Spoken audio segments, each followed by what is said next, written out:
pleased to be joined by County Executive John Olszewski and Momin Abukdir, Baltimore County's Chief Data and Performance Officer. Baltimore County's Department of Economic and Workforce Development has worked hard with other county departments and offices to create and carry out the work of the Economic Recovery Subcabinet. The Subcabinet is a group that has worked hard to help create the core of a county-wide recovery plan while simultaneously keeping the needs of our businesses, workers, entrepreneurs, nonprofits, and families top of mind. In an effort to hear from diverse groups of people, to create an equitable and sustainable plan, and to also capture feedback with the widest lens possible, we created a process that allowed for conversation and dialogue. This included formal meetings of the subcabinet, roundtable discussions, and opportunities for community feedback. To us, the last part, community feedback, is key, which is why we are here tonight.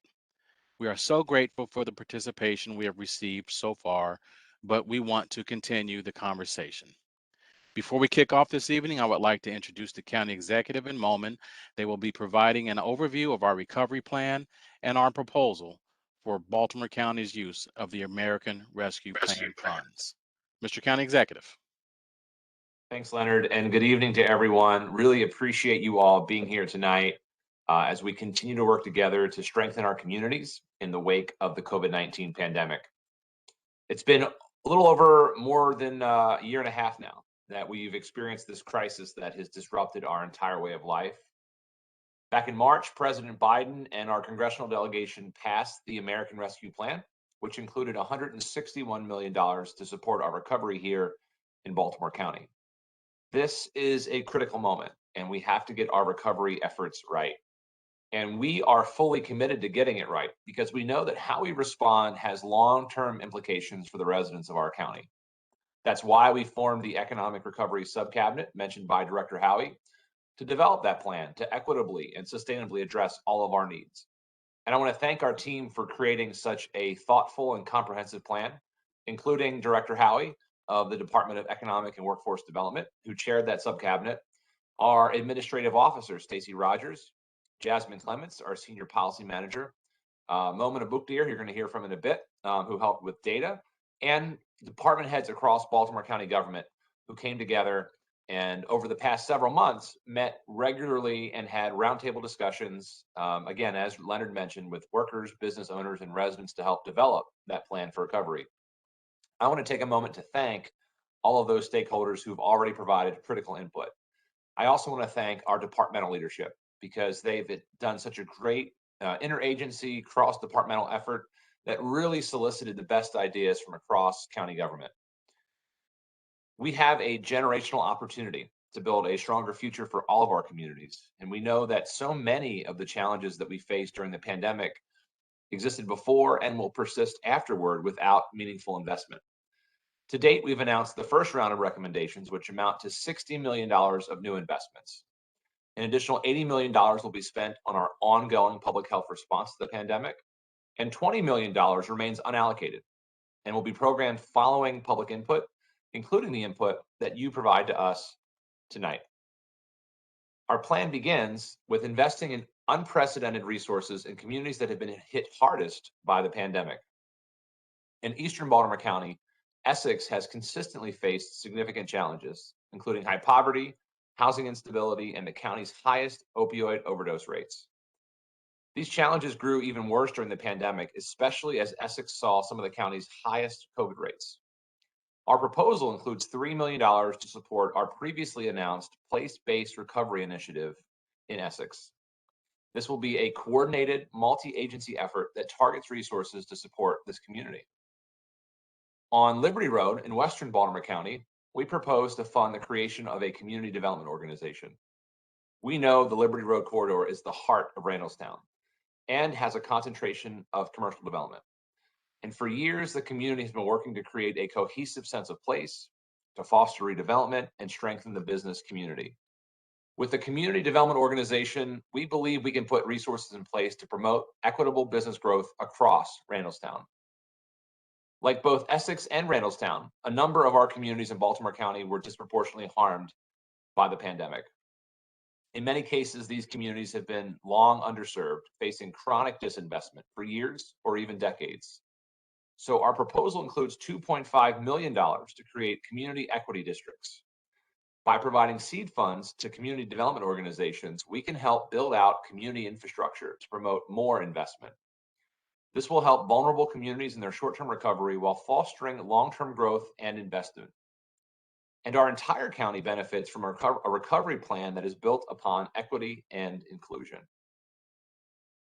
During this pandemic, so many families also faced housing instability and an eviction crisis.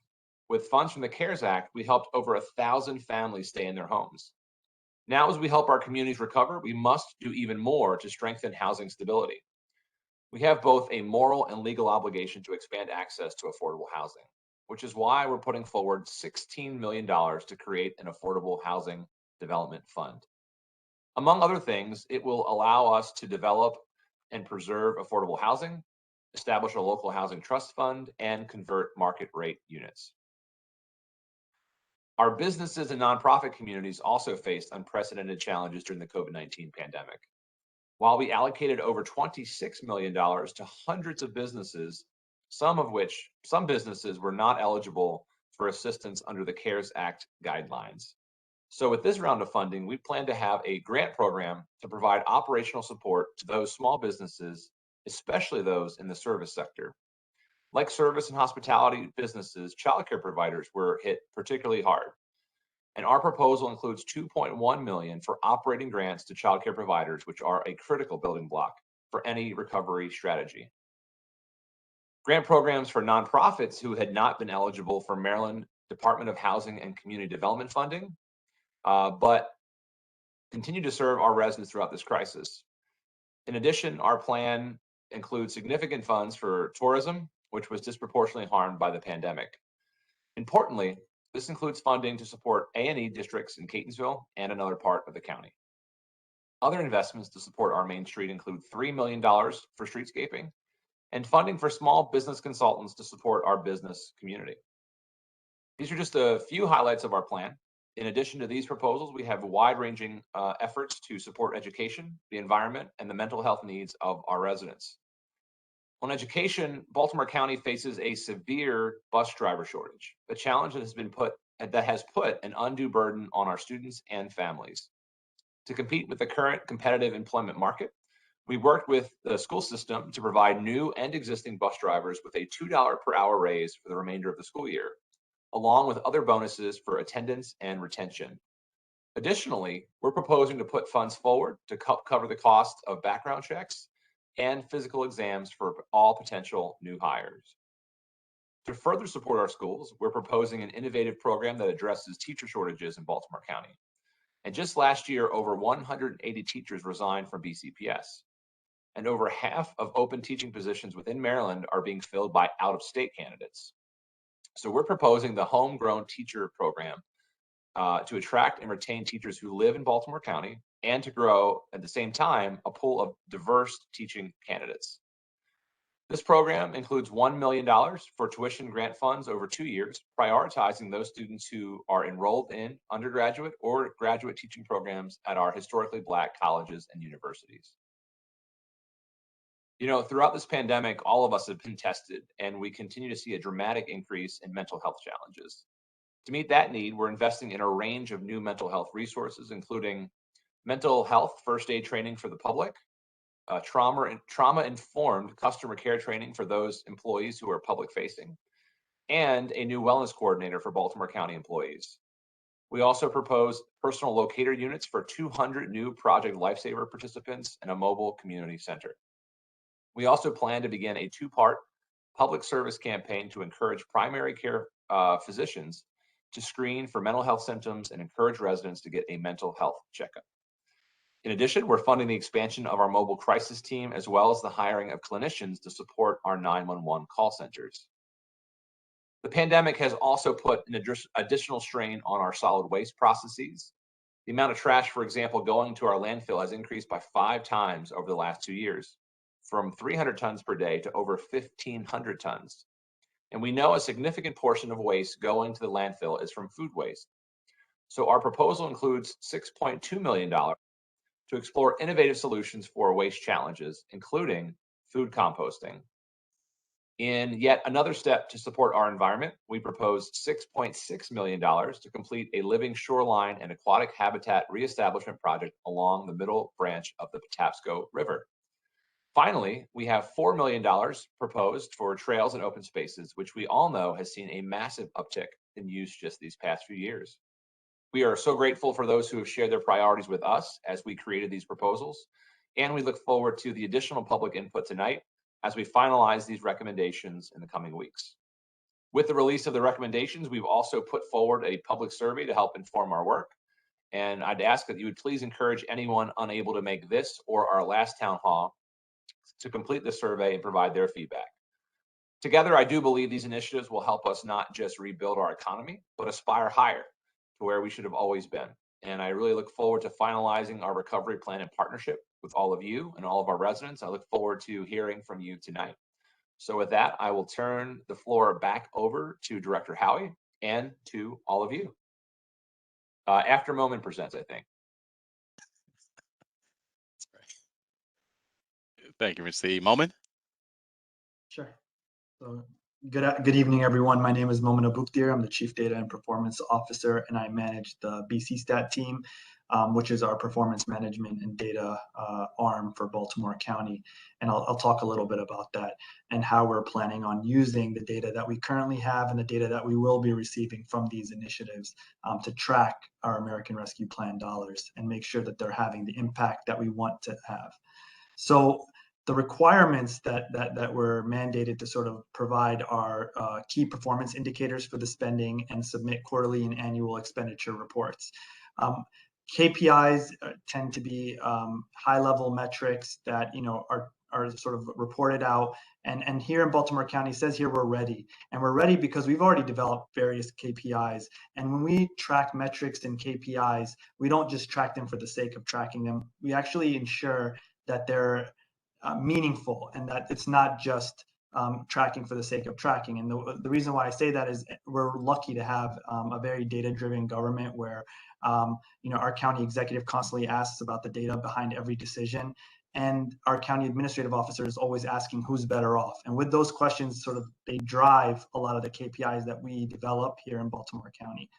So with Baltimore County, this BC Stat program, what does it really mean? What we're doing is we're actually having cross-departmental data sessions around priority areas where all of our department heads come together as one, and we look at the data, and then we have meaningful discussions about ways that we can improve specific services and cross-departmental issues. And you'll see with a lot of these American Rescue Plan dollars, there are a lot of projects that touch multiple different Baltimore County departments and entities, external stakeholders, et cetera.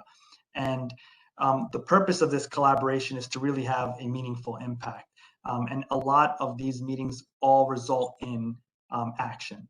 And that is, I think, the biggest key to our performance management program is that we look at the data, but there's always action and follow up. Next slide, please. So when we look at the data, we use the data to identify what areas need assistance and how to best deploy resources. These are qualified census tracts. This you'll see on the website when you look at American Rescue Plan dollars, that a lot of the initiatives are happening in areas that are defined as qualified census tracts. This is federally defined as an area that may have more than 25% of its population in poverty, or an area where over 50% of the households in that area make 60% or less of the median income in that area. But it's defined by the federal government, and they allow for spending in these specific areas. But again, they're census tracts, they're larger areas. And so we use data to be able to drill a lot deeper. We use Baltimore County specific data to really identify the pockets and neighborhoods in these spaces that are in desperate need. And we also use this information to be able to better diagnose the needs of that area, because Essex may have different needs than an area around Woodlawn or Randallstown. Next slide, please. So what does that look like? We analyze all types of public safety information, 911 calls, crime, food access, where we have food deserts, housing instability, where we're receiving a lot of eviction prevention applications, obviously COVID-19, opioids, fatal, non-fatal, educational metrics, and then social vulnerability in general. And what you'll see here is we overlay that social vulnerability with all of these other different data elements to be able to really identify what's going on in a specific space and drill down to make sure that we're providing the right support for that area. And we use this information in our stat meetings, and we've always really used it since this program started, and we're just going to continue operating with the ARP money no differently. Next slide, please. So finally, with resource deployment, not only are we identifying these neighborhoods within census tracts that are in need, but we're also, when we're finally providing the money, whether it's grants or just deciding where to focus on initially in a program, we're prioritizing based on the areas that are most in need. And this is just a map that was sort of utilized by our housing department in order to determine which applicants for the eviction prevention program should be prioritized based on their need and vulnerability. Next slide, please. So with all of that, I just wanted to sort of give a brief overview of how we're planning on using the data, how we've already been using the data, and then how it's just going to be sort of business as usual here in Baltimore County because of how data driven we are. And then with regards to the public, our ability to be transparent. If you look online on the BC Stat webpage, you'll see a lot of public facing dashboards. We have a code enforcement dashboard. We have traffic stop dashboard. We have all types of opioid dashboards where we publish data for the public so that it could be so they can see what's going on within Baltimore County. What we're doing is we're taking that same model and we're applying it, and we're going to apply the American Rescue Plan dollars with that and apply that same level of transparency. You'll see that we have an open budget and open checkbook platform. That platform already exists. It's actually, you can go to it now and see where dollars are sort of were budgeted by department and for which specific service, and you also get to see where it's being expended and where it's going. And that already exists, and we're going to incorporate the American Rescue Plan dollars into that. Also, on another level of transparency is that all contracts that are American Rescue Plan that are $25,000 or more require county council approval, and that will still occur. And then finally, with any distribution of grants and funds to any recipient, council will receive a 14-day notice of all grants. And I believe that concludes my presentation. Okay, Momin, thank you very much for that presentation. All right, next I'd just like to set the stage for what we're going to do this evening. The purpose of tonight is to continue to collect feedback on our current proposals and to listen to ideas that we can consider for the future. We're looking forward to hearing from each of you. We ask that residents sign up in advance via email to testify. Those of you that did should have received a confirmation. When it is your turn, I will call your name and you will be unmuted. You will also have the option to turn on your video if you would like. Upon calling your name, you will have 2 minutes to provide feedback on the proposals. We appreciate your cooperation in advance. This 2-minute time frame will ensure that as many residents as possible will have the opportunity to speak. If you are in attendance and would like to testify but did not sign up in advance, please email townhall@baltimorecountymd.gov now to be included in today's lineup. If you would like to provide additional comments, please visit baltimorecountymd.gov/ARP to complete the survey. Okay, I think we're ready, Mr. CE. Yeah, I think we're ready. And then maybe, Leonard, if someone hasn't, we'll just drop that. If anyone else who hasn't already signed up wants to, we can drop that email address in the chat as well. All right, sounds good. Do that on the team. That'd be great. Okay, first up is Aaron Barnett.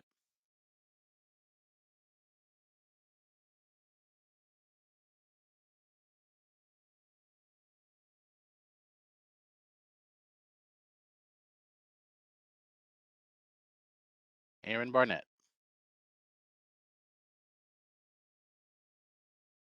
Okay, we will come back to Aaron if he's able to join. Second is Alex Berezin.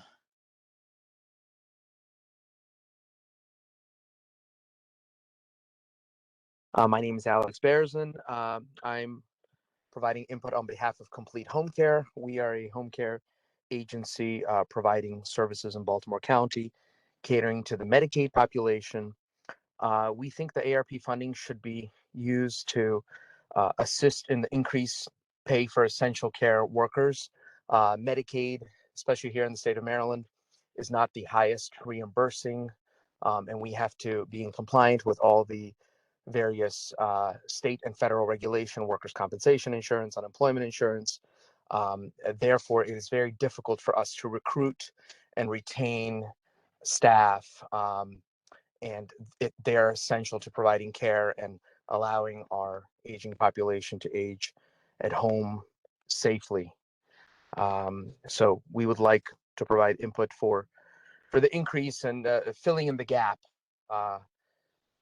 Some of the ARP funding to be used to fill in the gap for the essential workers, because we definitely think it's quite important for what we do. Okay, thank you, Alex. Next, we have Amanda Rodriguez.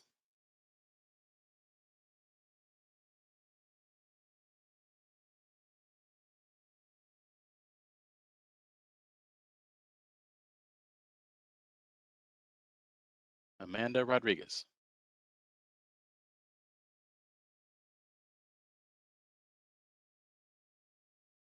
Okay, we'll come back and see if she's able to join. We have next Amy Menzer.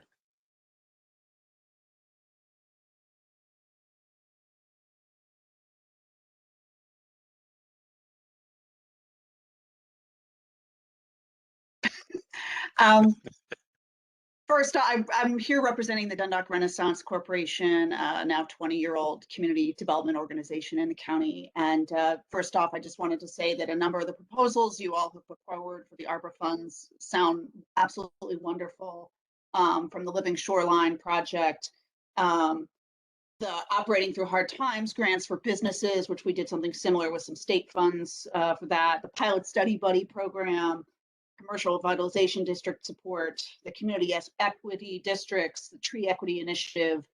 I wanted to advocate for 3 additional things for you to invest in, and I will follow up with more details than I can include in this length of time. But one, would love to see you all invest in some of our aging shopping centers to address vacancies, development of some of those shopping centers, because they're really sort of outmoded. And I think there's opportunities to support a greater mix of uses, some infill housing, some of which could be affordable, some of which could be market rate, and ARPA funds could be used to incentivize the private market to be more active there, and rezone those centers also. I'd like to see you support home renovation loans that encourage homeowners, particularly, I guess, in the community equity districts, to stay and reinvest in their homes, or help them sell if that's what they're really looking to do, but the home needs a lot of repairs, because the market is still really tight and there's opportunity to attract the next generation, particularly if there was more houses for sale. And then the third thing is investing in a program we've run called the Market Boost Partnership Program, where we partner with private developers to address vacancies in our neighborhoods, create new home renovations that are decent quality, that we inspect through the process. They're renovated for sale for home ownership. And we've seen a $94,000 average increase in appraised value on each of those houses that our partners have been involved in. And I think that could really help continue to stabilize and revitalize neighborhoods, activate the housing market, which in turn can help support more vibrant retail in some of our older neighborhoods. So thank you. All right, thank you, Amy. Next, we have Andrew Dowd.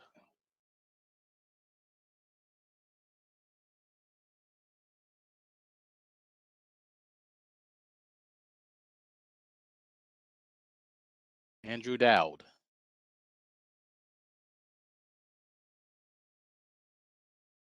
Okay, we'll move on to Ann Jones.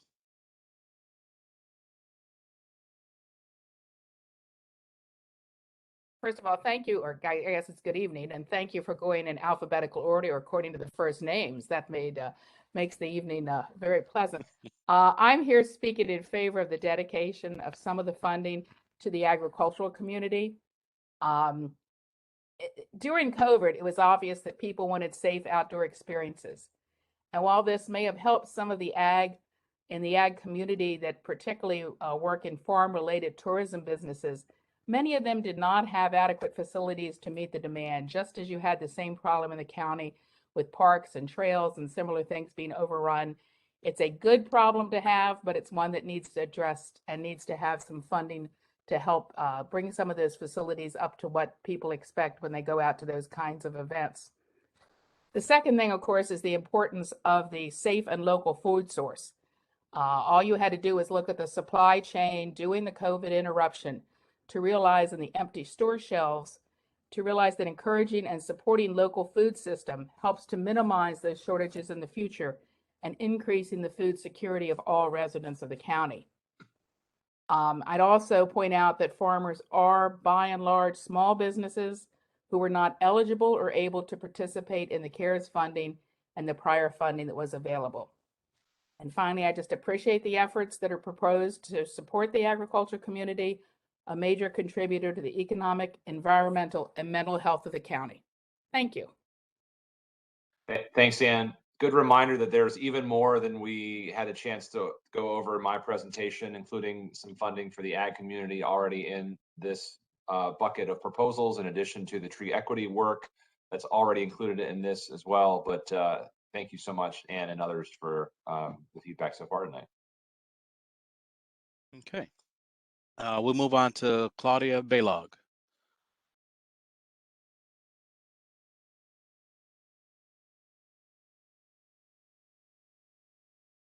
So my name is Claudia Baylog. I'm here representing 1199 SEIU, United Healthcare Workers East. We represent thousands of workers on the front lines in long-term care and clinics and hospitals across the state, with many members in Baltimore County. And we come to you this evening to request that Baltimore County use ARPA aid to provide $2 an hour in retrospective premium pay to the essential direct service workers who provided care during the pandemic through a Medicaid program.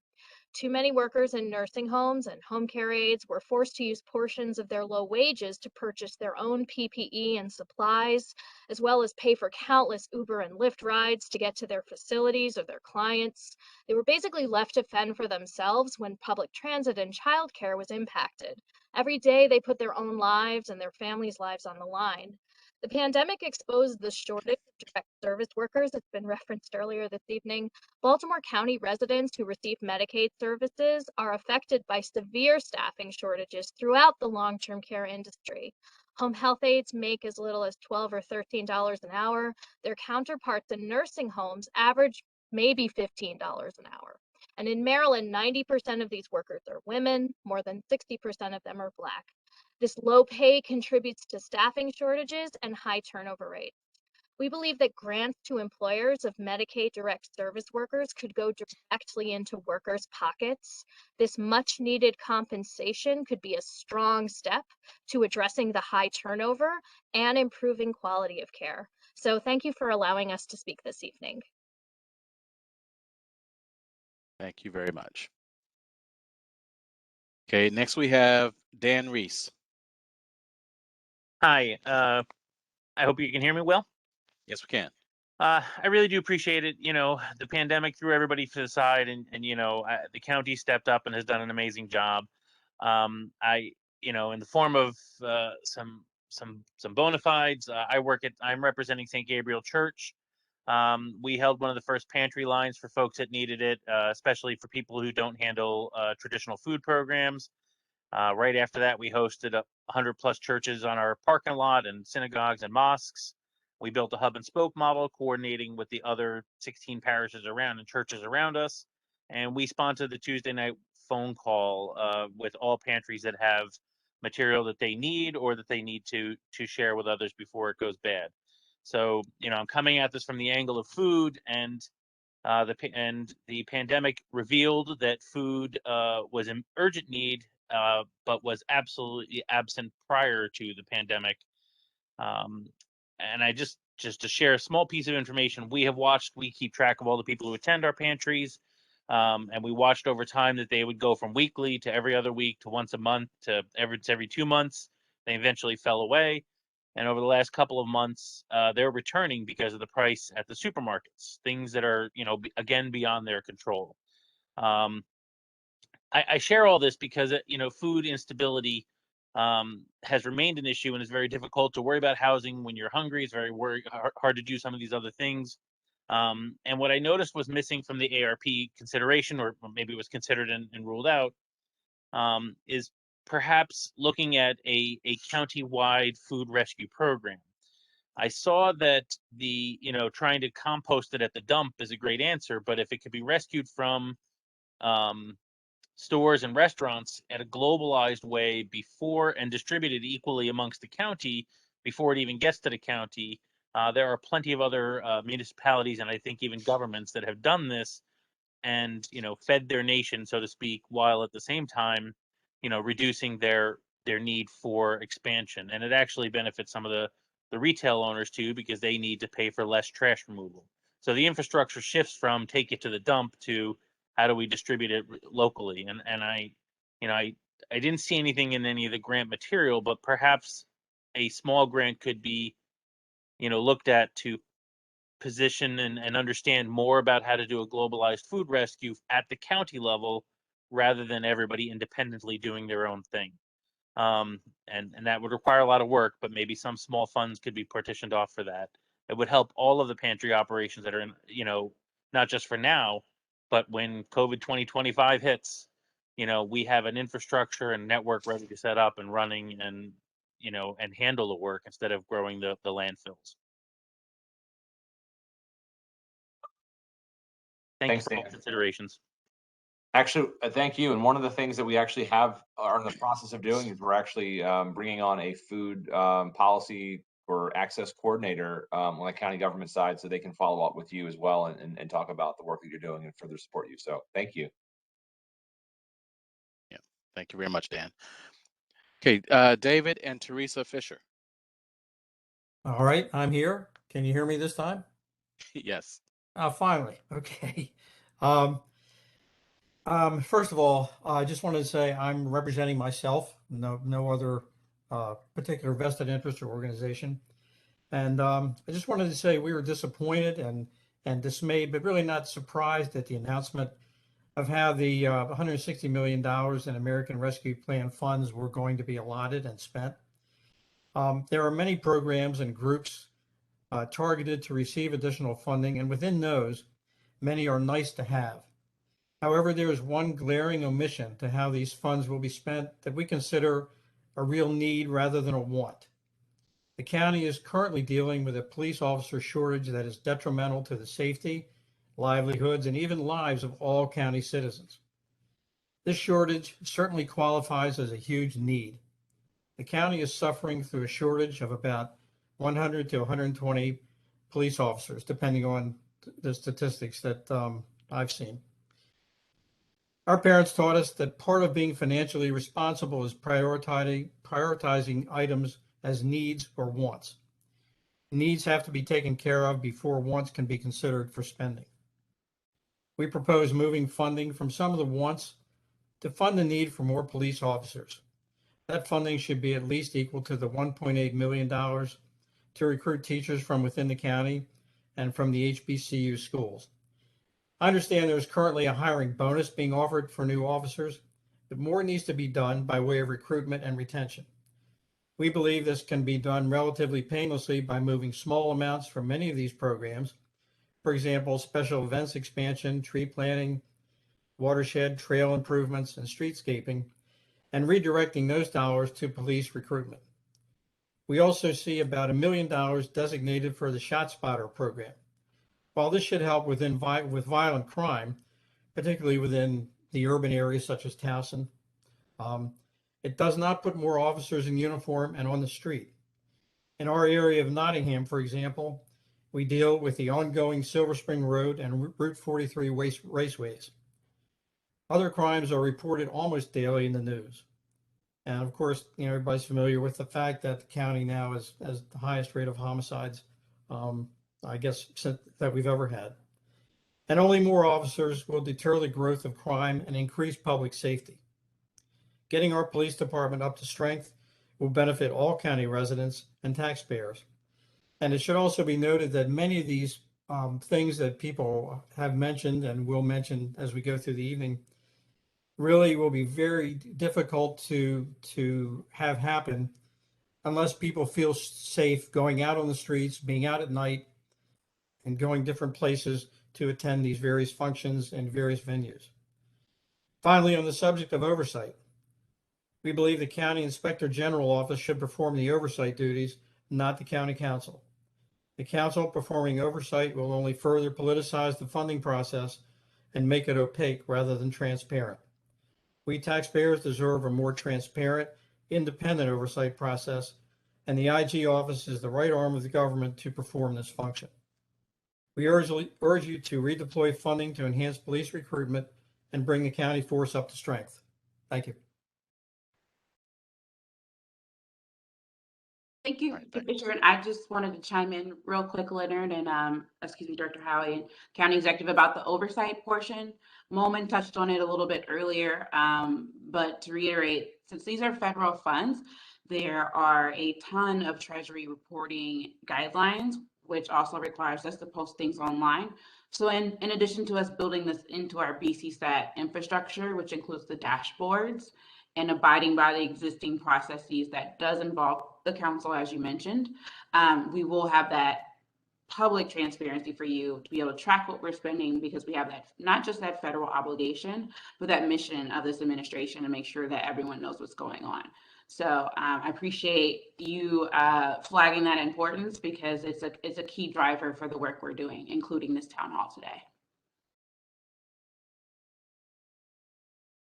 Thank you, Jasmine. Okay, next we have David Rodwin. Good evening, everyone. My name is David Rodwin. I am an attorney at the Public Justice Center here in Baltimore. It's really great to hear all the proposals that the county is advancing. In a lot of ways, the county really is ahead of the curve, and I commend you all for that. I'm here testifying in favor of the same proposal as Alex Berezin, the home care agency owner, and Claudia Balog from 1199 SEIU, and proposing that the county spend a little bit on premium pay for direct care workers, essential direct care workers, home care and nursing facility. Baltimore County, like most of the country, has a care workforce crisis. There just aren't enough direct care workers to meet our need. The pay is far too low, especially in Medicaid funded care. Most workers didn't get any premium pay at all during the pandemic, and most make less than $15 an hour even now. The vast majority of these workers are women, about 90%, and more than 60% are Black women. So this is also a racial equity issue and a gender equity issue. By using some of the American Rescue Plan Act money to provide premium pay to these workers, the county could fill these jobs, many of which are now vacant, improve the quality of care, because when there's really high turnover, it hurts people who rely on this care, because it's really intimate work involving toileting, cleaning, bathing, etc., and improve these workers' lives. And again, 90% women, nearly 70% Black women. So I really hope that the county considers this proposal. It's a really worthwhile use of the money that will also have a multiplier effect in communities as workers spend money in their communities as well. So thanks very much for the opportunity. Thank you very much, David. Okay, let's go back up. Have we been joined by Aaron Barnett yet?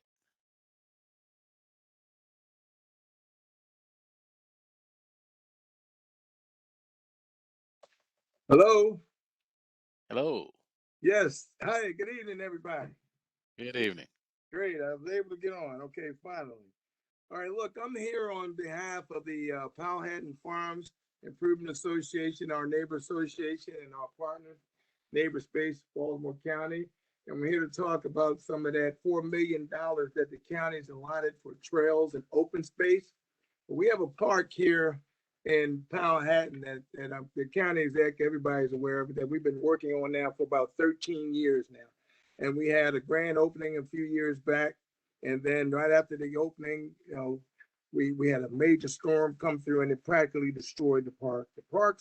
The idea of the park was meditation park for the community, the seniors and the young youth to come together collaboratively and just kind of mingle and mix and mingle so that we can kind of bring some community, let's say camaraderie back to the community. I know I only got 2 minutes.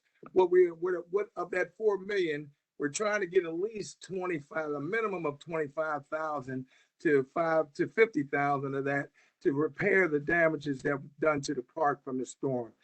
Paving of the street and everything that's in the park, the sidewalk, the walkways in the park, it's been destroyed. It was destroyed with that major storm, and we haven't been able to get the money since then. But we've independently raised approximately $60,000 of our own. We were trying to come to the county to solicit some of that money to help us out. We spoke with Councilman Jones and a few other individuals on the board about their input as far as the county, and we were assured that the county would give us some support. So I'm just humbly coming to you tonight to ask that we can get a portion of that $4 million so that we can repair the park and so that the community can benefit from a beautiful park within our neighborhood. Thank you. All right. Thank you very much, Aaron. Andrew Dowd. Has Andrew Dowd joined?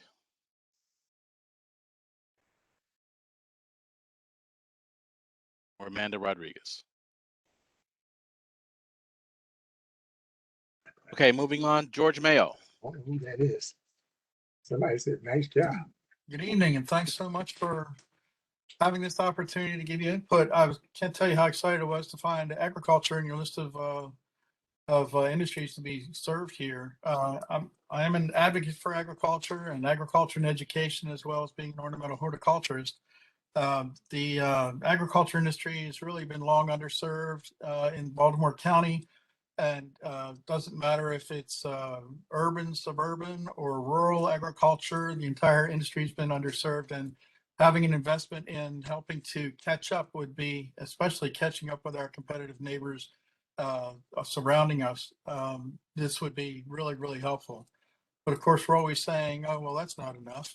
So you've got $200,000 in there, which is really exciting. But as I'm wearing my ornamental horticulture hat now, in my industry, nursery industry hat, the state of Maryland has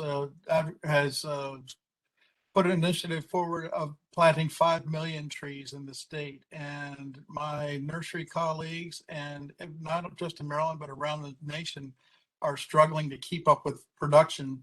That usually takes about 6 to 7 years to grow a tree that's of a size that can be planted in the landscape.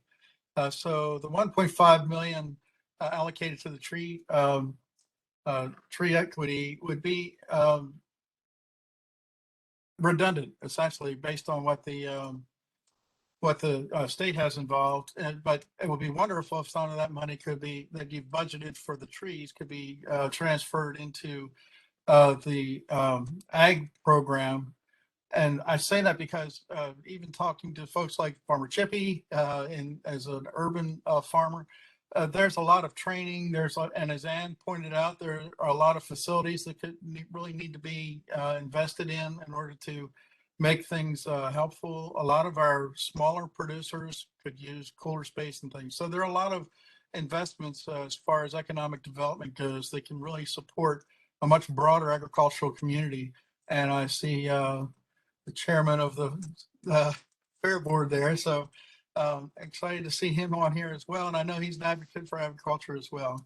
In any case, thank you very much. Just consider also transferring some of that money or reallocating the money from the trees, which we will be really struggling to provide to the ag sector, where definitely the need is there. Thanks so much. Yeah, thanks, George. Totally agree that we want to keep doing more for and with the ag sector in the years ahead. And had a chance to meet Farmer Chippy for the first time a week or two ago. He'll scare you. Quite, we all had that much energy. Quite the urban farmer. Yeah. No, he's great. Okay, thanks a lot, George. And wow, as it would have it, Gary Brewster. Oh wait, can we unmute Gary? No. Oh, can you hear? There we go. Yes. Okay. first of all, I'd like to congratulate County Executive Olszewski on his tremendous leadership.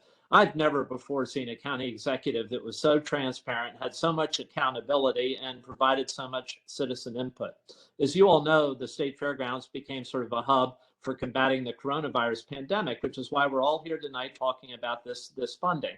And not only was this Baltimore County initiative at the state fairgrounds recognized by the governor as the gold standard, but also a CDC crew came up from Atlanta. And just this week, this will be the first time you all hear this, at the International Association of Fairs and Exhibitions in San Antonio, Texas, Baltimore County and the Maryland State Fair are being recognized for the #1 cooperative effort and partnership to combat the coronavirus pandemic by what happened at the state fairgrounds by virtue of testing, vaccination. We talked about food insecurity, the pop-up food markets on Saturday, the distribution of food to the Latino and immigrant community that were so hard hit, the American Red Cross blood drive, taking care of animals in the agricultural community. Everything came together under Johnny Olszewski's leadership at the state fairgrounds. And we want everybody to know this is your state fairgrounds. I'm a volunteer. We're volunteers. But we do a lot for Baltimore County, and we have 2 million people a year on campus, and we want to do more. We want to be of greater service. An independent consultant, Johnson Consulting, said if moderate investments were made at the state fairgrounds to upgrade facilities, our 42 buildings, it would generate an additional $55 to $60 million a year in added economic activity to Baltimore County. We have a cow palace, for example, that holds 13,000 people indoors. Grandstand holds 4,500 people under shelter, the largest high definition outdoor video board in Baltimore County. There are a lot of things we could do, but our facilities need upgrading. If we want to get that economic stimulation to Baltimore County by the added $55 to $60 million a year, if there can be investments in upgrading our facilities, like a simple thing like air conditioning our cow palace. We lost a show last year to Tennessee, a Baltimore County show that brought people from 25 states. We don't want to lose shows like that. Our sheep, swine, and goat barn was built by the Army Corps of Engineers during World War II. Modest improvements. We're a nonprofit, so everybody in Baltimore County benefits. We welcome everybody from Baltimore County. But if we could upgrade our facilities, there's a big economic payback to Baltimore County in the area of tourism, agriculture, and providing services. So we thank you again for your remarkable leadership, and we congratulate Baltimore County on winning that international award this week. Thank you for your partnership. It really has been a collaboration, and I give all of my credit to my staff who have done all the real lifting along with your team, Gary. So thank you. Thank you. Okay. Ida Williams.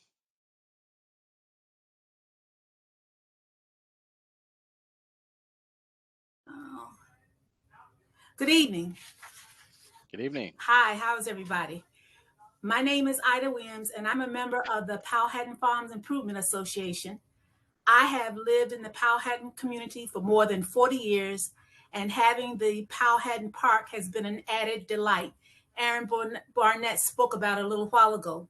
Unfortunately, like he said, a couple of years ago, the walkways in the park were washed away due to all the heavy rains that we got that year.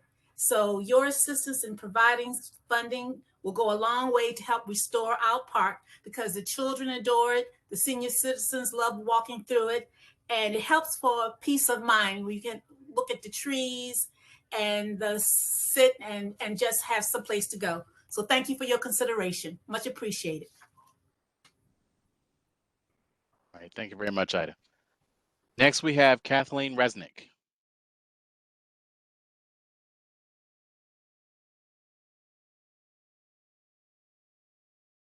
Can you hear me? Yes, we can. Okay, thank you. Good evening, and thanks for the opportunity to speak tonight.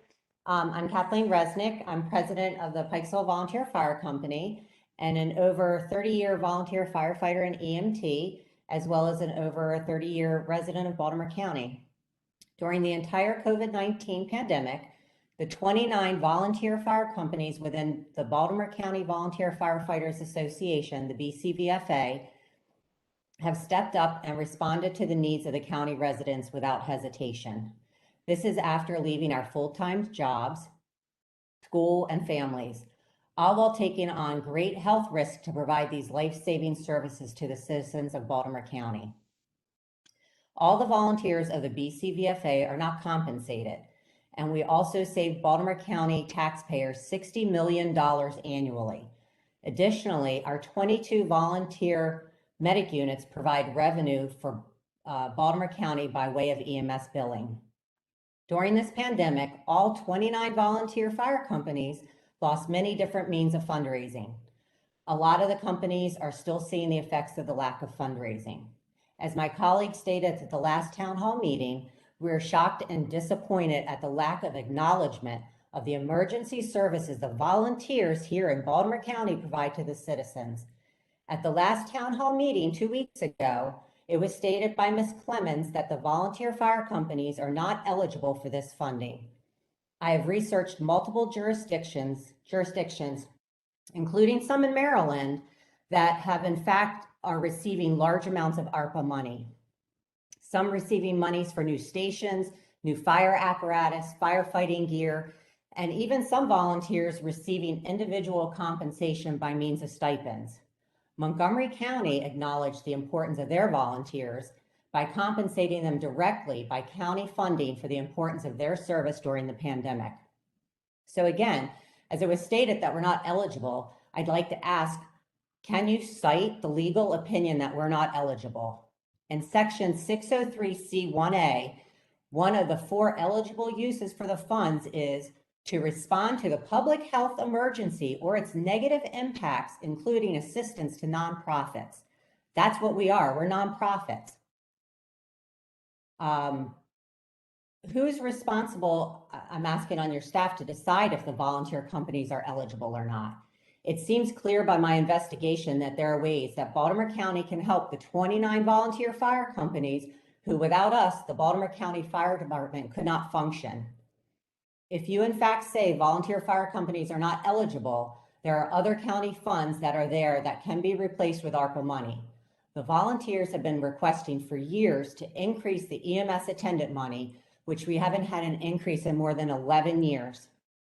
There are ways, if investigated fully, to help the volunteers continue to be the strong force of the Baltimore County Fire Department. All the volunteers in this county, and that's myself included, as well as my husband and my son, do it for our community, and we want to be here for the future. So let us continue our unselfish service and sacrifice by the 29 volunteer fire companies to continue to make Baltimore County a better and safer place. Thank you for letting me speak. Thank you, Kathleen.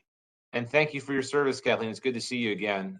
We really do appreciate all that's been done. I heard from our conversation last time, I actually do have a meeting with the BCFA leadership on the 14th set for a more in-depth conversation to talk about ways that we can, as we mentioned last time, I think, and I'll pass it to Ms. Clemens, but I think it was specifically about the premium pay. I think that was sort of the limitation. We are looking at, that's part of why we're having this process, if there are other ways that we can support either through ARPA and or through our upcoming budget cycle. But we do acknowledge there's been a lot of sacrifice and support done by our volunteers. We are grateful for them, and we are actively trying to find ways to support you. So Jasmine, I don't know if you have additional thoughts you wanted to add, but just wanted to put that out there as well. So thank you. No, thank you, Mr. County Executive. Yes, that's correct. I'm sorry if I misspoke. It was reference to the premium pay because our conversation with other leaders of the space, that was the conclusion we've come to at this time with the interim final rule in relation to premium pay. There are other activities, as you mentioned, that we can explore potentially funding through ARPA, as well as the upcoming budget process that will start actually fairly soon. So happy to get with you offline about those examples you shared from Montgomery County and the other jurisdictions for the other materials. And we can also work with our county leadership as well for that discussion. Ms. Clemens, I'd love to meet you. They have my information. You can send me a message and I'd be happy to meet with you. That's great. Yeah. Thank and you. The other thing, Kathleen, we're just trying to make sure that we navigate. I know we're unique from most other jurisdictions in that places that a lot of them have it. Like I think Montgomery, for example, is a joint volunteer career. whereas our system is a little bit truncated. So we're trying to just understand the unique challenges or opportunities that presents. But we are committed to continue working with you. So thank you. Thank you, and I'd be happy to help in any way to let us get some funding and with my. Thank you. All right, thank you. Okay, next we have Linda Dorsey Walker.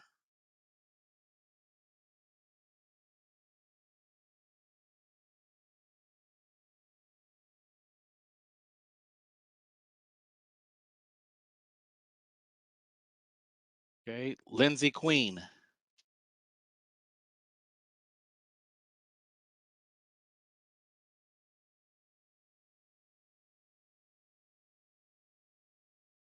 Hi, everybody. Good evening. Can you hear me? Yes, we can. Wonderful. My name is Lindsay Queen. I represent Let's Go Boys and Girls. Let's Go is what we also go by. First and foremost, I really want to express our sincere appreciation for the administration allowing the public this opportunity to bring forward some of the funding priorities for the remaining $20 million for the American Rescue Plan Act. Let's Go Boys and Girls is a nonprofit that provides STEM education programming to underserved students in grades K through 12 throughout the Baltimore County, as well as to students across the state of Maryland. Ultimately, Let's Go's mission is to help students break the cycle of poverty through education and workforce training, leading them to rewarding STEM careers. So Let's Go has inspired nearly 10,000 students since its founding in 2009. We've made it possible. That's been made possible through partnerships with dozens of schools and youth organizations in low-income, high-risk communities. And in the county alone, we actually have over 19 STEM sites. So we are very much invested in the community here. I'm coming before you today to respectfully request the county to consider allocating a portion of the $20 million to extended learning STEM grant programming to help our schools and families address the severe learning and support gaps caused during the pandemic. As we all know, the amount of time our youth have had to spend away from the classroom has been significant since the pandemic arrived, and the effects extend far beyond school. That includes mental well-being, social emotional learning, basic support systems, and all of those unfortunately disappeared for our youth, and there's a lot of catching up to do. Additionally, what we don't see, at least not yet, is the impact this gap in learning and engagement will have on our community's economic growth and redevelopment. The most important place our government can help support and hopefully intercept these pending effects lies in our students. So our next generation of workers, business owners, and leaders. Extended learning STEM programming, like the one Let's Go Boys and Girls offers, will help students catch up in their education. It'll also empower them to discover exciting STEM career pathways. It will really, something very important that's been expressed in the last meeting was it'll offer support for teachers in helping train them and implementing STEM curricula. And it will, of course, also connect students with local employers. So thank you for your time. This is really, really great. And I really appreciate any questions that you might have. But other than that, thank you again. All right, thank you. Thanks for all you're doing out there, Lindsay. Appreciate it. Hey, next we have Michael Connolly. Good evening. And I don't want to spend time repeating what Kathleen just echoed concerning the volunteer fire companies in Baltimore County. I'm vice president of the Baltimore County Firefighters Association, and I started volunteering in the county in 1977. Please don't do the math. But I want to focus in on two particular areas. Our fundraising during COVID was severely restricted. Between our 29 member companies, we have $1.2 million in estimated losses, putting a severe strain on our volunteer fire company ability to continue performing at high levels that we need to be operating at. Second, COVID has put a strain on the healthcare system throughout our nation. And that also applies to the EMS volunteer services in Baltimore County. We have trained professionals leaving services of Baltimore County and going to other jurisdictions where they can receive more lucrative funding. We certainly appreciate the support that the county has given us through the years, and in particular right now.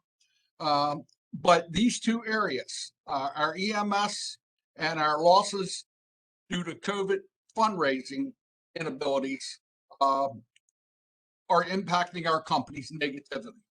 We don't want our personnel running out to other jurisdictions. We need to keep those trained professionals in Baltimore County serving the citizens of Baltimore County. And we're asking for a hard look at the ARP funding to be extended out to the volunteers. We have no problem also having this as performance-based funds. We understand the importance that the impact of these funds need to be positively on the citizens of the county. And we have no problem looking at something that is performance-based. We believe it's important and imperative. I thank you for your time and your consideration. Thank you very much, Mike. Thanks, Mike. Appreciate it. Okay. Marcia McCallum. Can you hear me? Yes. Okay, great. Thank you for the opportunity to present. I'm a Randallstown resident, and I'm also a member of the Commission on the Arts. And I wanted to talk a little bit about the need in the arts community. In 2020, the overwhelming response received by the Commission on Arts and Sciences from individual artists for emergency assistance makes it clear that there's a significant need for assistance to the local arts community. The county's investment will allow continued building of relationships with artists by increasing opportunities for community engagement, increased visibility, and public exposure. Counties that invest in the arts sector enhance the vibrancy of the community and contribute to economic development.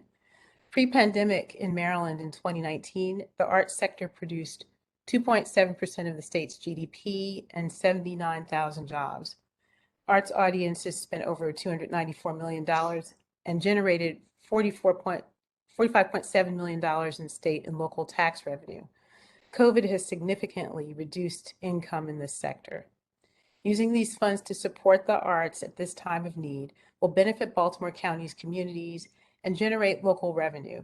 In addition to the arts and entertainment districts, I ask that you consider allocating funds to support more opportunities for arts-based community engagement in Baltimore County.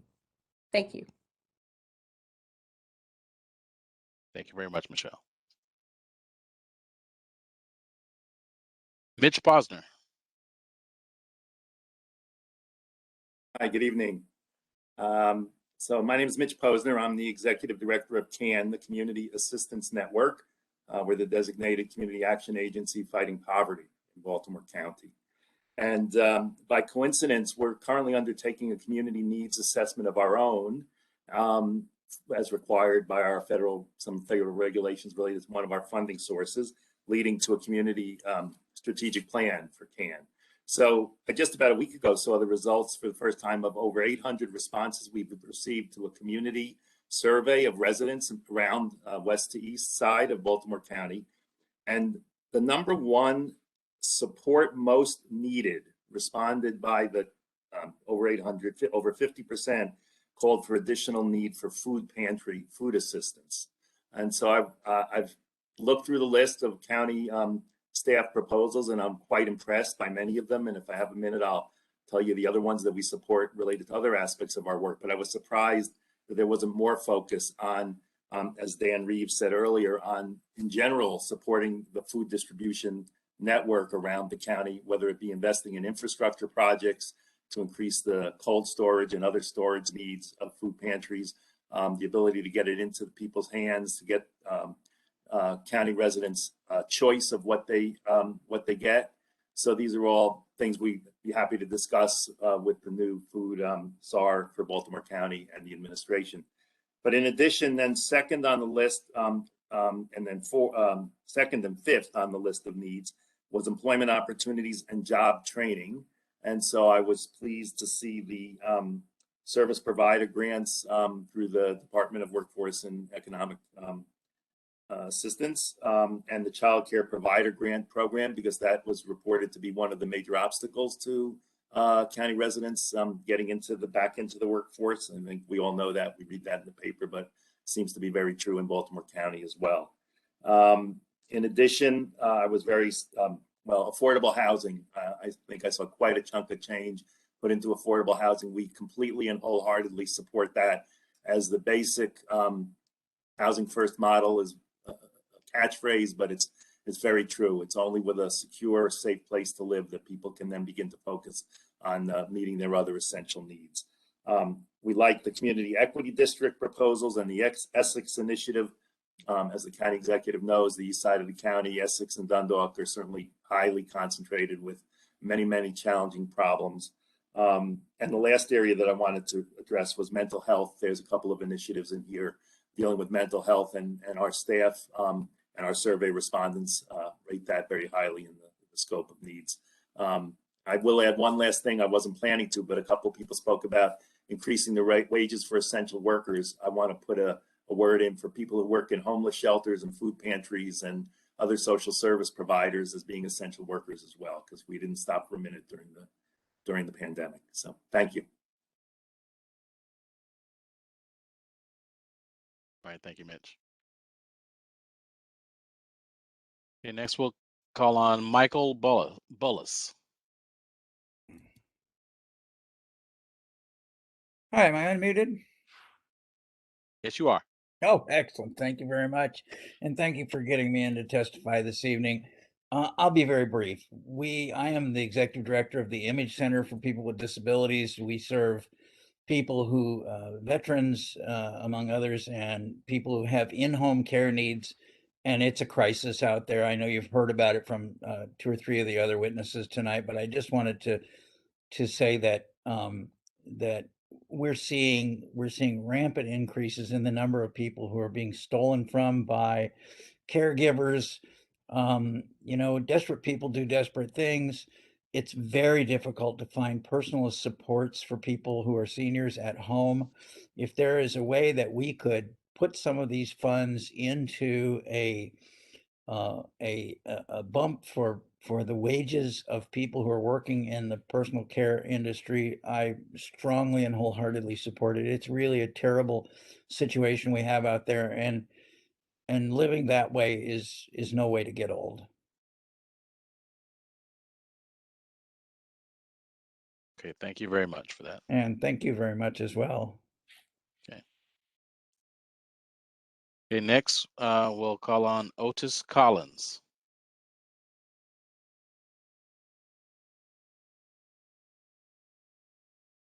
Good evening, everyone.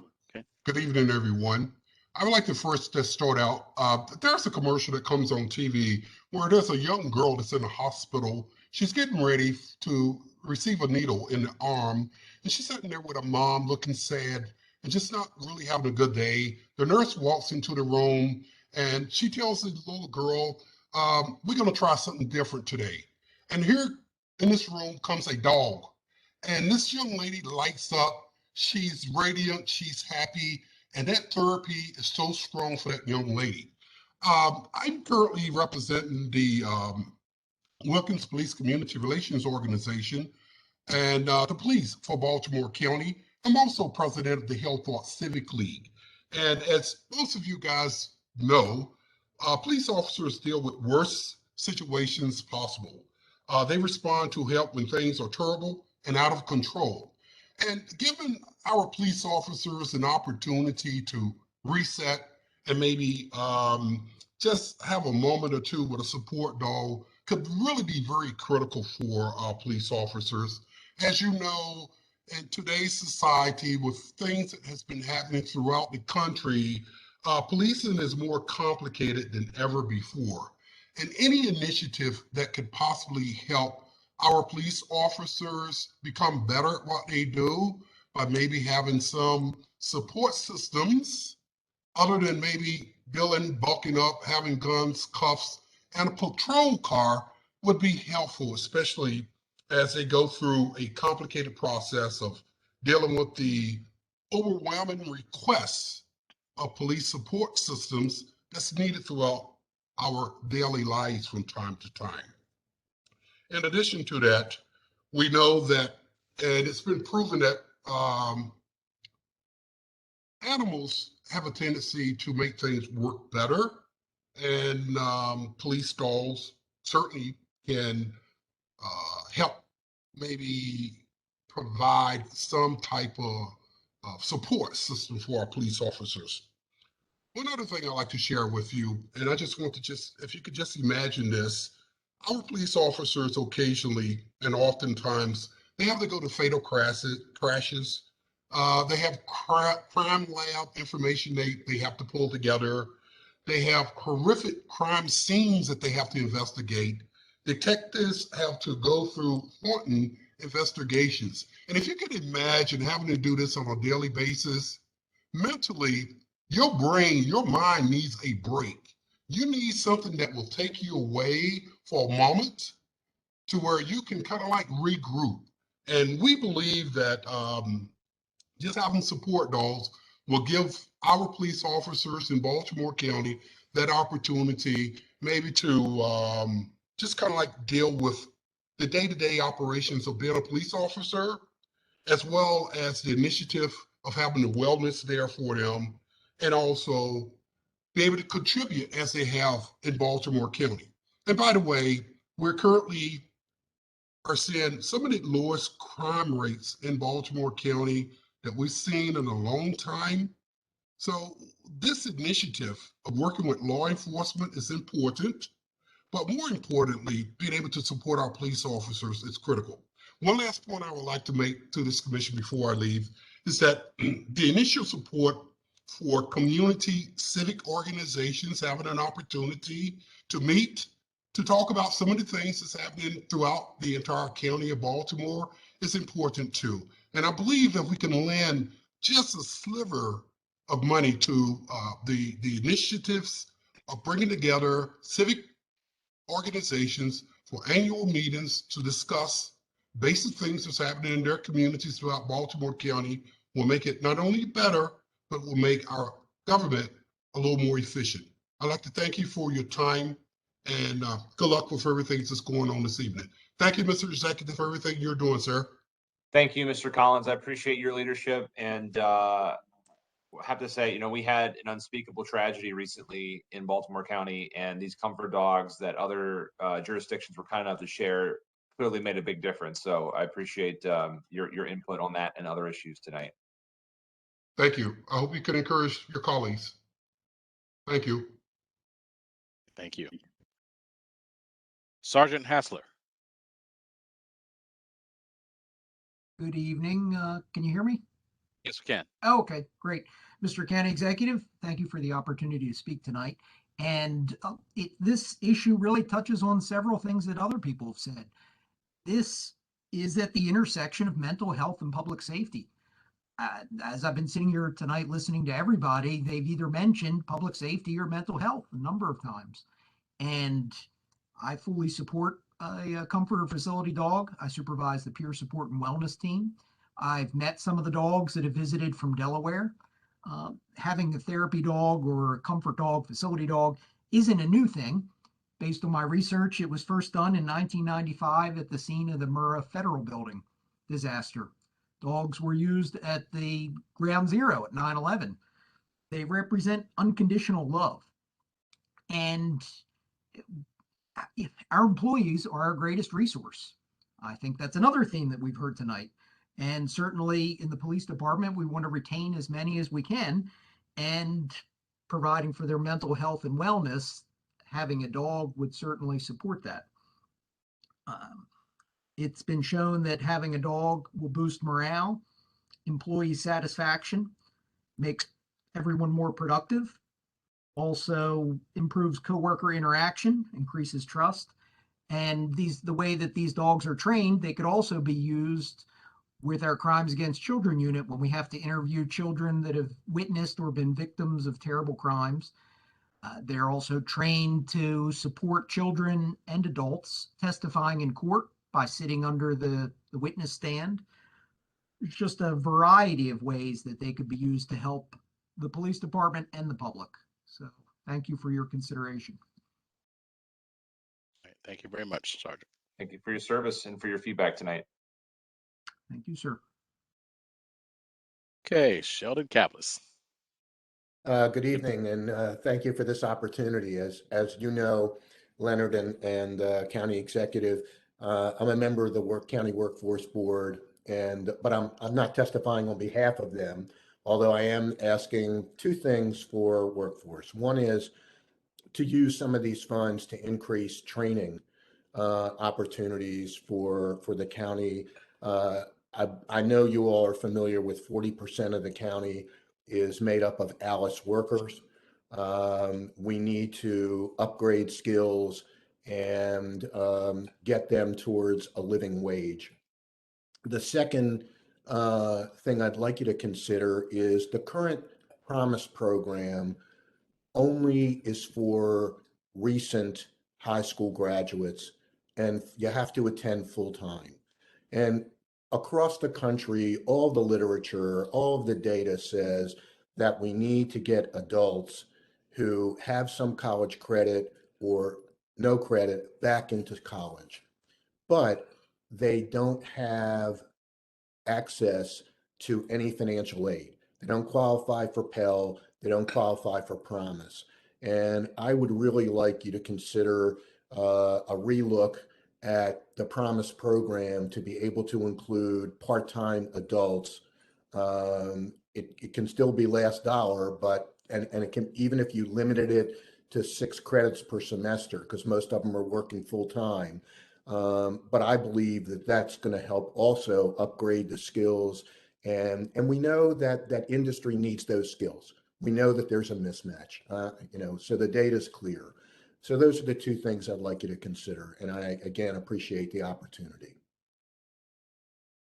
All right. Thank you very much, Sheldon. Okay. Thanks, Sheldon. Appreciate your service on the board and the feedback tonight. Thanks. Okay, Tasha Brown.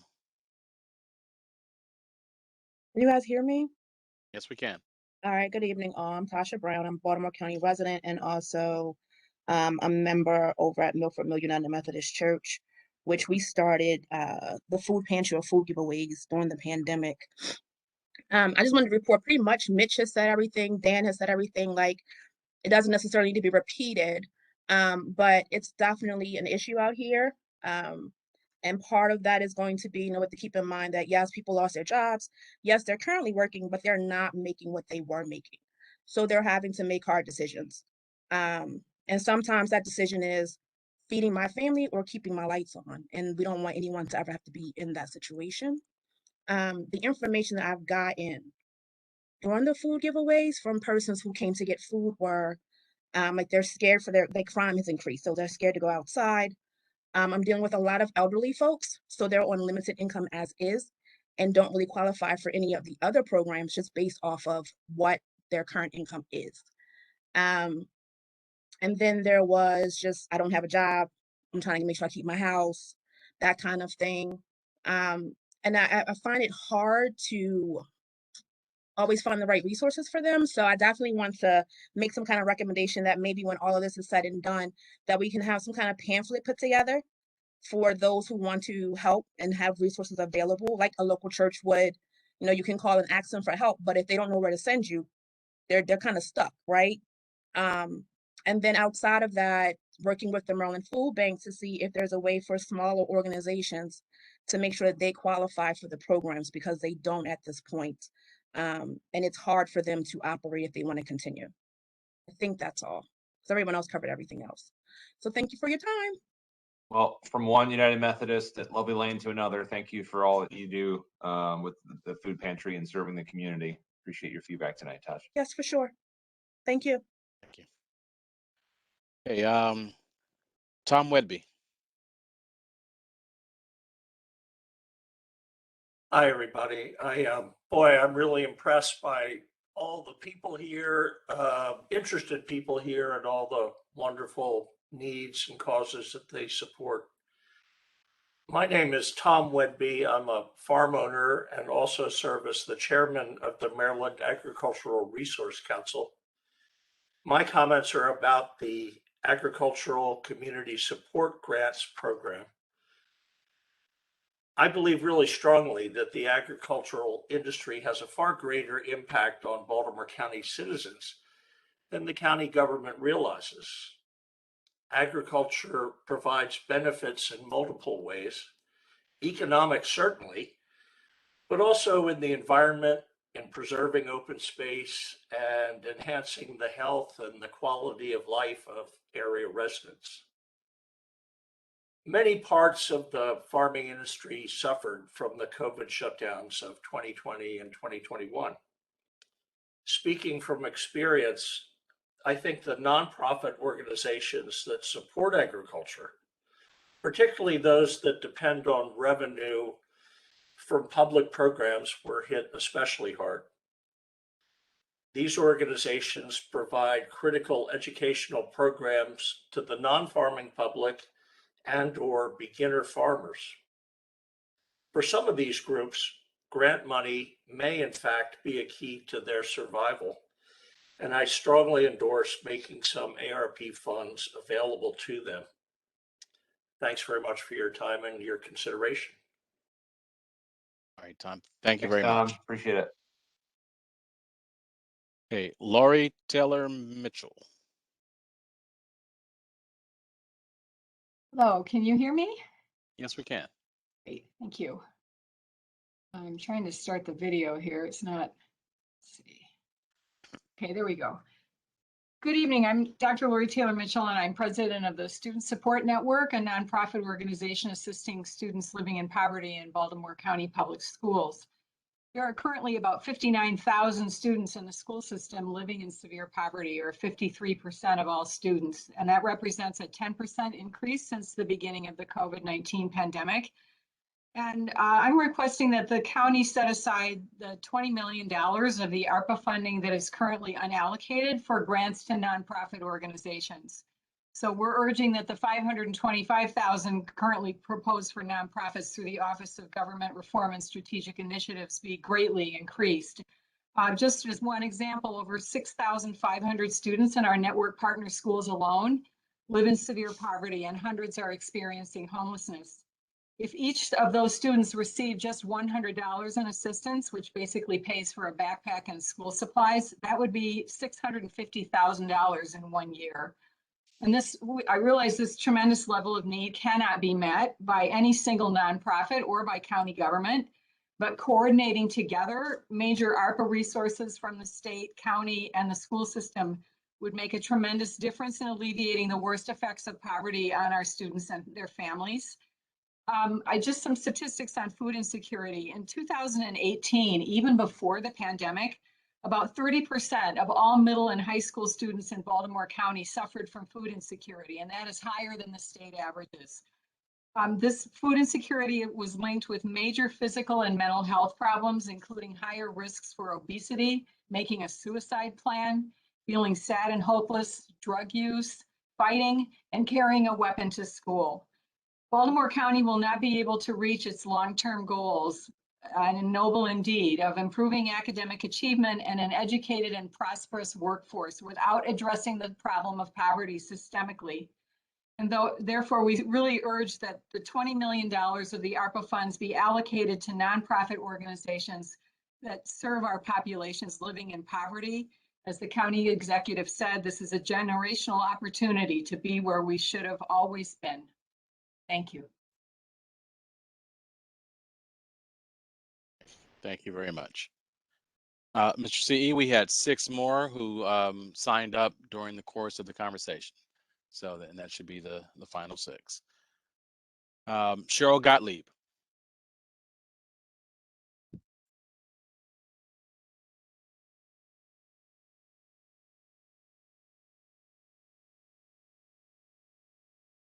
Hello, can you hear me? Yes, we can.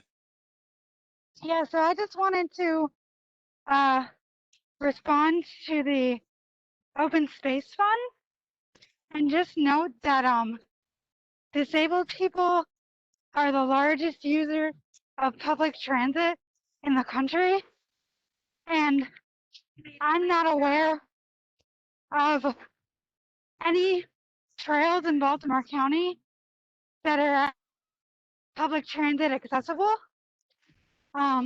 Whether you're using fixed route, MTA, or you're using mobility, they follow the same service area. So every time that I have seen anything about accessible trails being built, it's usually north of Hunt Valley or in Patapsco State Park, where public transit doesn't go. So whether or not the actual trails meet ADA standards, they're not actually accessible if people that use public transit don't have access to them. So when you're trying to decide where to distribute the open space funds, I would urge you to consider pieces of land that are close to existing transit stops, or consider expanding existing transit stops. And this would include the East Towson Neighborhood Association has been advocating for a heritage trail to be built from Joppa Road near Fairmount Avenue, going all the way up to Hampton Mansion.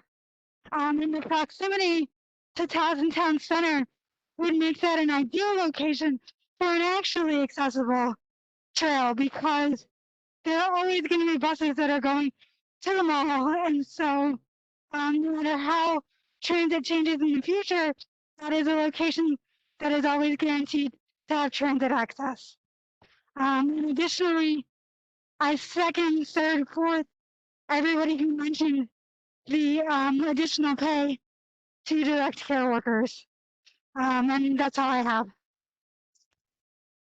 right, thank you very much. Yeah, thanks, Cheryl. Park accessibility is a huge issue, and thank you for reminding us to be looking at that. Okay, we next have Willie Greet. Hello.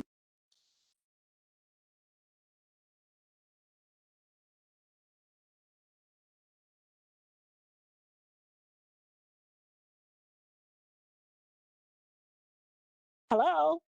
Willie Greet. Can you hear me? Yes, we can. Hello. I want to thank everyone. My name is Wilhelmina Greer, known as Willie Greer, and I'm of the Powhatan Farm Association community. I'm a nurse, and I've been a nurse for like over 40 some years. And I've also lived in this community for over 40 some years. And as Aaron said earlier, we did a lot of work to get ourselves a small park in the community. And as a senior now, and many seniors in the community, we use that space as a gentle fitness space, a place to commune with the other neighbors. And it was intergenerational. The children could come in with their bikes and they use it as an egress to walk to school.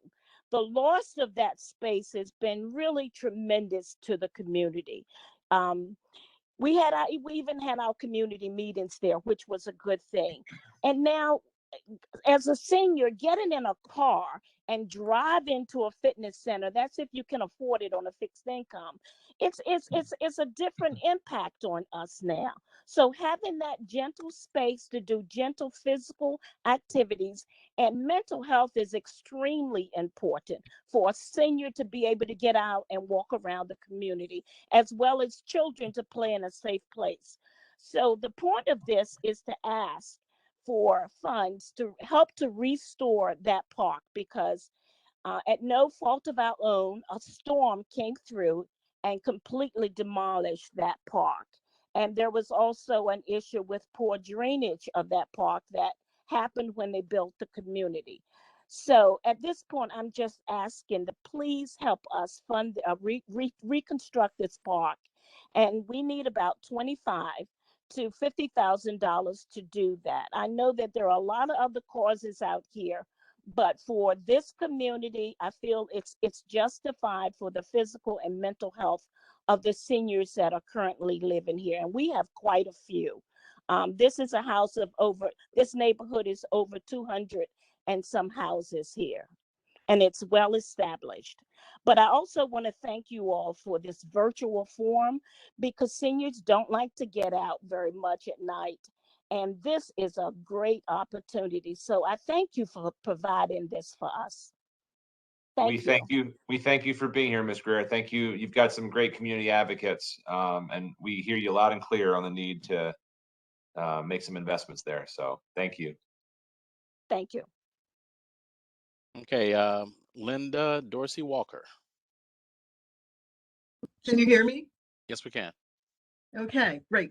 I was calling because I really feel like there are some issues that need to be dealt with. One of the things that can you hear me? Yes, we can. Okay. One of the things that we need to deal with is a cross-county bus that had been tried at one point, and then it was stopped without full money going behind the implementation of it. In addition to that, we need to have the shuttle, the loop that's over in Towson. We need to have it in Randallstown. We asked for it 20 years ago, and somehow Towson got theirs before we did. I have also spoken more than one time, and the county executive is aware of it, about the need to have a pilot program of a renewable energy program along the Randallstown area, specifically replacing street lights with solar powered lights, and then bringing renewable energy, solar paneling and so forth to publicly owned buildings. We have a mandate with the state that says that we have to achieve a certain amount of freedom from fossil fuels by 2030. And I'm not sure that we're making much progress along that end. We also need home repair money set aside for seniors. We want to keep up the high quality of existing housing stock, not just keep relying on building new homes. We also need more opportunities for retirees to be retrained so that they can do some of the job filling for some of these empty jobs. It's wrong and unfair to think that because you're retired, you don't want to have a second career doing something else. Lots of seniors do want to do that, and some actually need to do it financially. In addition, finally, in the parks and recreation area and Northwest Community Park, we need to have both bicycles and tricycles added so that people who come there will be able to get exercise. Lots of kids don't know how to ride bikes or trikes, and lots of seniors who once had that option don't have that anymore. I think it's a wonderful way of getting exercise, and it would enhance the park, and we need 4 more pavilions at that park. There are some other things that need to be done relative to just renewable energy and so forth, but I won't go into that right now. Okay, thank you very much. Just a Lindsay? quick programming note, there's Yes. actually a transportation plan meeting tomorrow night at 6 o'clock on the same channel that you're on now. If you're interested in Baltimore County's plans to expand transit options, including the loop to other communities.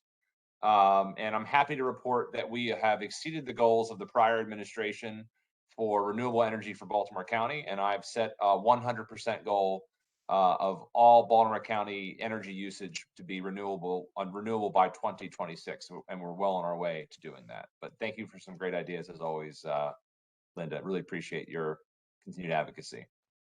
Thank you. Hey, Lindsay Queen.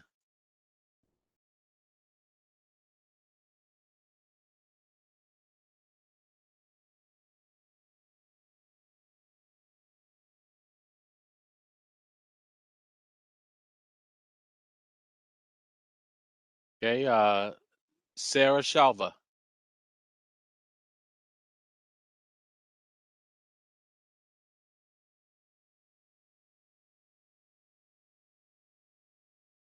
Deborah Kleinman.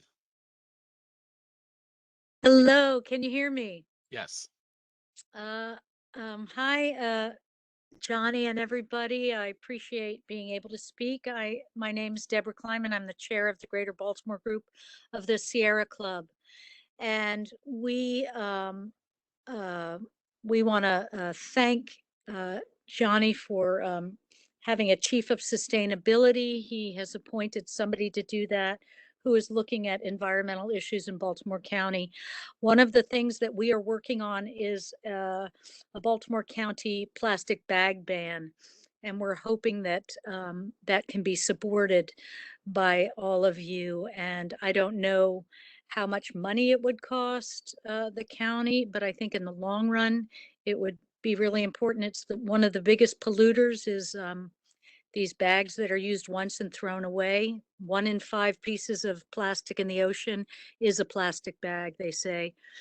And, you know, in order for any of us to survive, we need to take care of the environment where we live and try to reverse the climate crisis. I believe renewable energy is really on course in Baltimore County as well. And I just want to put a plug in for affordable housing, even though the Sierra Club has been fighting the Red Maple Project in East Towson in a historical African American community.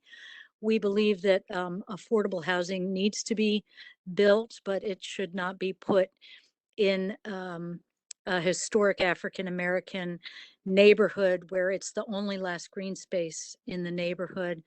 And I was thinking about St. Pius and the school closing down, and that would be an amazing place to look at for affordable housing. It's right on York Road, right next to lots of shopping, near really good schools. And I just want to thank you all again, and let's keep moving forward in Baltimore County. Thank you very much. Thank you. Jamelia Blount.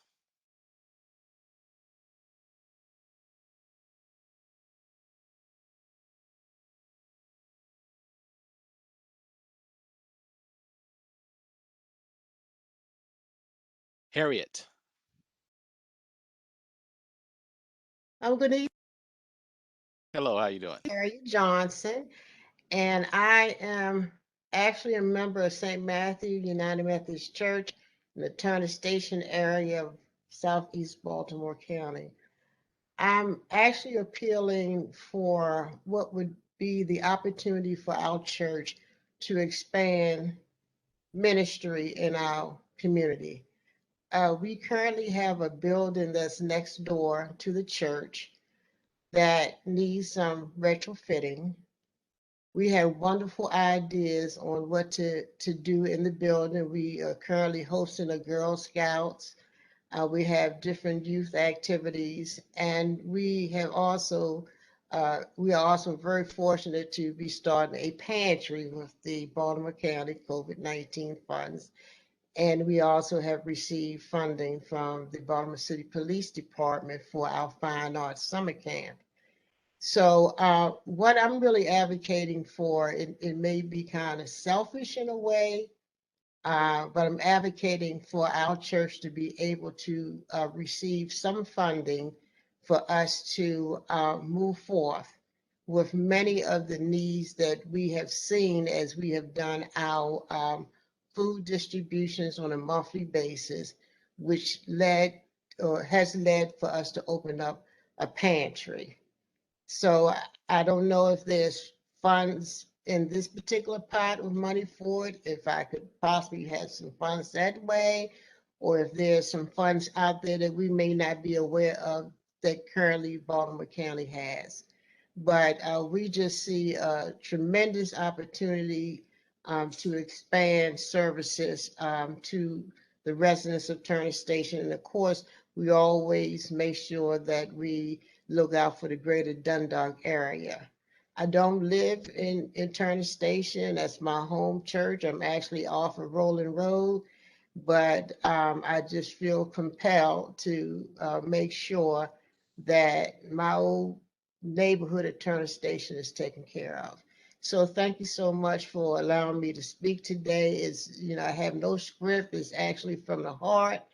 And I just see so much potential there. So thank you so much. And thank you, Johnny O, for all of the funds that we have gotten over the span of your administration. I really do appreciate it. Our church appreciate it, but most importantly, the residents who we are impacting really do appreciate it. Thank you. We appreciate you. It's always great when you get the bonus of representing both sides of the county. Live Yes. one side, worship on the other, work, whatever the case might be. So that's wonderful.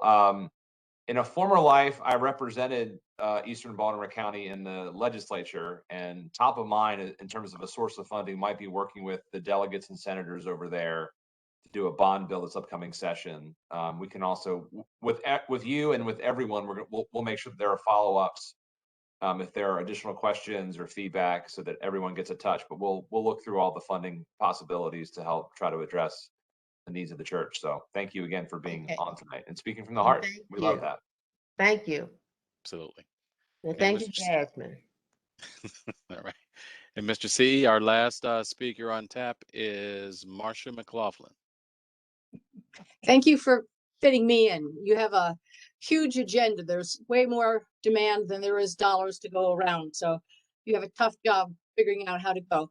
I'm on the board of Neighbor Space of Baltimore County, which many of you know is a land trust that works to enhance the livability of communities inside the Erdl by protecting and improving small parks, trails, and natural areas. We're particularly focused on areas that have social and economic equity challenges. There are several projects that have been raised tonight. Aaron Barnett, Ida Williams, and Rayleigh Greer talked about Powhatan, which was devastated by a storm.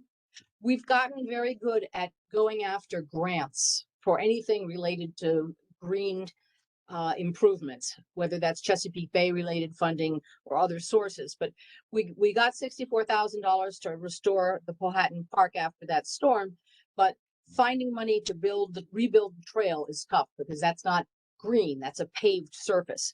Similarly, we're working in Gwynn Oak on the Flannery Lane Park, where we raised $30,000 for many park improvements, but we still need the path that will allow people to have the access improvements. Chestnut Street Park in Turner Station is another great example where we have a lot of money, $49,000 that we expect to get for the park improvements, except for the fact that we need path improvements and some benches. Finally, the one I would like to pitch is in Dundalk, the Bear Creek Heritage Area Trail. We've received $100,000 to help move that project forward, but we're still in need of additional dollars to help with the trail component. In wrapping up, I would also like to say that there are areas that are not properties that Neighbor Space is working in, but they're in communities where there are social and equity challenges, where access to parks and being able to get out and exercise. There were a number of people that talked from different perspectives about the importance of being able to get out, particularly during COVID, and get some exercise and clear their heads. So the area around Security Square Mall is one of those. We've had some communication certainly with East Towson and the Road to Freedom Trails that was raised by Cheryl Gottlieb. We're looking at trying to promote with a Recreation and Parks Plan update, funding a green network plan, which will use green areas, sidewalks, trails, utility corridors, and streets to better connect neighborhoods to parks and also to commercial and industrial, commercial and institutional areas. So there's an economic development value to having pedestrian and bike access as well. Finally, their last two projects are one in Catonsville. It's a county-owned property called the Sawmill Branch property that was devastated in the same storm that hit Powhatan Park. The site is bleeding sediment, and it would be very helpful if that could be stabilized. It's right next to the Patapsco State Park and has a major role as connecting neighborhoods to the state park. And the last one is that the Lafarge site in Middle River is an important property that will be being considered for redevelopment. And we hope very much there will be consideration about including public open space and trails to connect the neighborhoods as it's going into redevelopment. Thank you for your consideration. You have a huge challenge ahead. It's a challenge we welcome, Marcia. Thank you for your service. My wife was thrilled to be a board member of Neighbor Space for a period of time. So full disclosure, we were happy to provide, I believe, we're finalizing some paperwork, but $100,000 operating grant to your outstanding organization this year. And if you have a list of all of the sites you work through, when someone does follow up, if you could just provide that and include some of the grant funding that's already in place and any sort of budgets that you have, that would be helpful as we complete our reviews here. So Would thank be you. happy to. Thank you. Okay, Momin, thank you for your presentation and your thoughtful insights. County Executive, thank you for being who you are and making sure that you engage with the community as often as you possibly can. Lots of good notes tonight, Director Howie. Absolutely, absolutely. And I think as we all have stated, we want to thank each of you for participating. I'm looking at the attendee list, and we still have over 70. So that means that the majority of you actually stayed on for the duration of the call, listening to everybody's ideas. So thank you for that. As just a reminder, please submit any additional feedback to, you can email us at townhall@baltimorecountymd.gov, or you can go to visit us at baltimorecountymd.gov/ARP to complete the survey. So it was definitely a pleasure hearing from each of you tonight, and just thank you again for your participation. Good night, everyone. Thanks. Good night.